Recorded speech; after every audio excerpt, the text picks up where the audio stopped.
দাঁড়িয়ে গোটা বিশ্বেই একটা যুদ্ধের দামামা যেন বেজে চলেছে।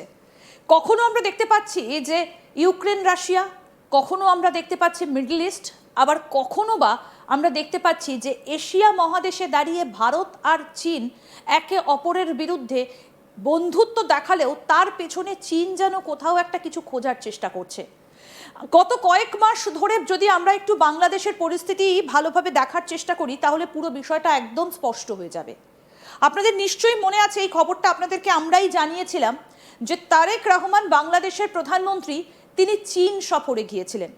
কিন্তু বলুন তো, যে দেশটাকে ভারত প্রথম থেকে সাহায্য করে আসছে, যে দেশটার জন্ম লগ্নই হয়েছে ভারতের জন্য, সেই জন্মের সময়টা এসেছিল, বা যে দেশটা এখনো মানচিত্রে রয়েছে কারণ ভারত যে দেশটাকে একদিন জন্ম দিয়েছিল বলে, সেই দেশটার প্রধানমন্ত্রী নির্বাচিত হবার পর তারেক রহমানের তো ভারতে আসার কথা ছিল সর্বপ্রথম, না হয়ে তিনি চলে গেলেন চীনে।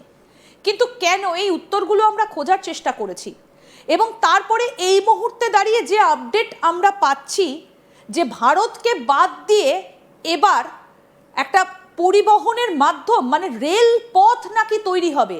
কোথা থেকে? বাংলাদেশ থেকে চীন হয়ে মিয়ানমার।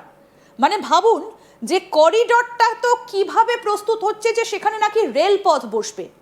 এই বক্তব্যগুলো সামনে উঠে আসছে যখন, তখন প্রশ্ন উঠছে তাহলে কি চীন এসব কিছু করাচ্ছে? চীন কি তাহলে একদিকে বাংলাদেশ, অন্যদিকে উত্তর কোরিয়াকে সঙ্গে নিয়ে ভারতকে অ্যাটাক করার প্ল্যান করছে? মানে একেবারে পরমাণু অ্যাটাক। বিশাল ছক কিভাবে কষছে চীন, আজকে আমরা এই পুরো বিষয়টা নিয়ে আলোচনা করব এবং কোন পথে, কোন রুটে, সেগুলো আপনাদেরকে ম্যাপের মাধ্যমে বোঝানোর চেষ্টা করব। আমাদের সঙ্গে আজকে স্টুডিওতে রয়েছেন ডিফেন্স বিশ্লেষক বিশেষজ্ঞ আর কে শ্রীবাস্তব। স্যার, আপনাকে স্বাগত জানাই আজ তাক বাংলায়। শুরুতে যে আলোচনাটা আমরা করব একটু, যে আমরা তো উত্তরটা খোঁজার চেষ্টা করেছিলাম যে কেন তারেক রহমান চীনে গিয়েছিলেন, তাহলে কি তলায় তলায় এই?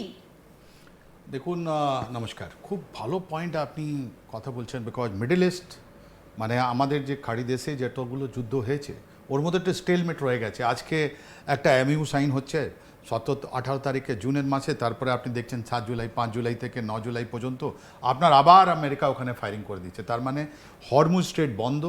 তেলের জিনিস যেটা আছে, যেটা আগে আপনার মিডল ইস্ট থেকে বেরোতে, যেটা যতগুলো সৌদি আরেবিয়া আছে, ওইউই আছে, তারপর দুবাই আছে, বাহরিন আছে, ওমান আছে, কাতার আছে, ইরাক আছে, এদের থেকে বেরোতো এখন সব আমেরিকা দিকে চলে গেছে বা রাশিয়া দিকে চলে গেছে, রাইট? এখন ধাপে ধাপে এই যে যুদ্ধটা যেটা আছে, আপনি সুন্দরভাবে কত ধরে ফেলেছেন যে ওই আর্ক অফ ওয়ার যেটা আমরা বলছি, যেটা ওয়ার্ল্ড ওয়ারে আপনারা অনেকবার দেখিয়েছেন কি বিশ্বযুদ্ধ হবে, তো আমরা বললাম না, হবে না।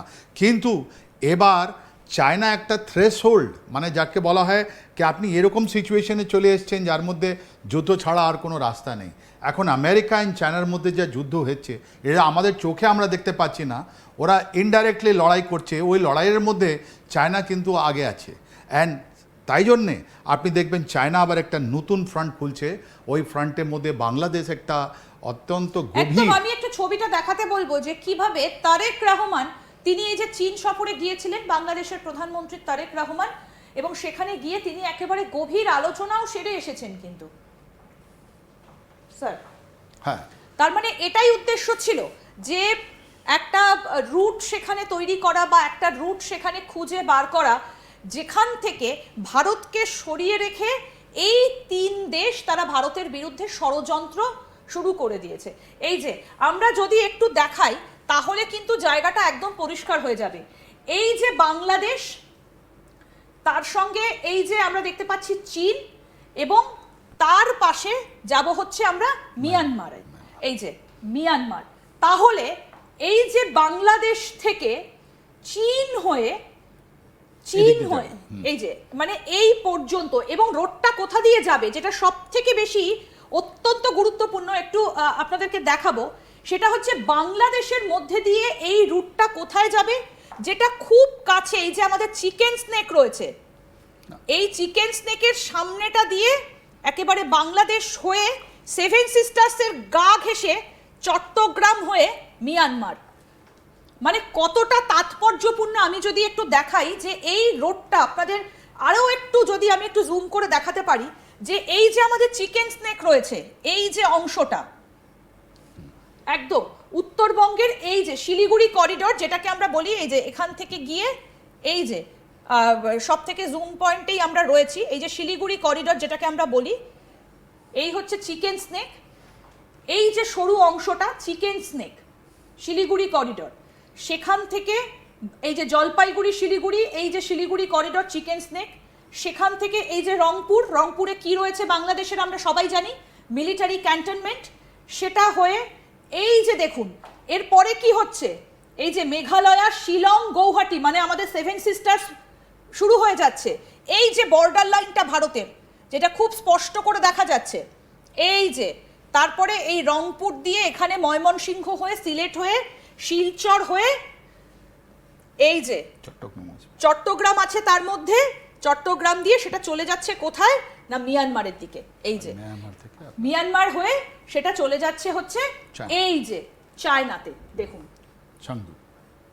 চাঙ্গু বা এই যে চায়না, এই যে ওপরে চায়না রয়েছে একদম সোজা, এখানে নাকি রেলপথ নির্মাণ হবে।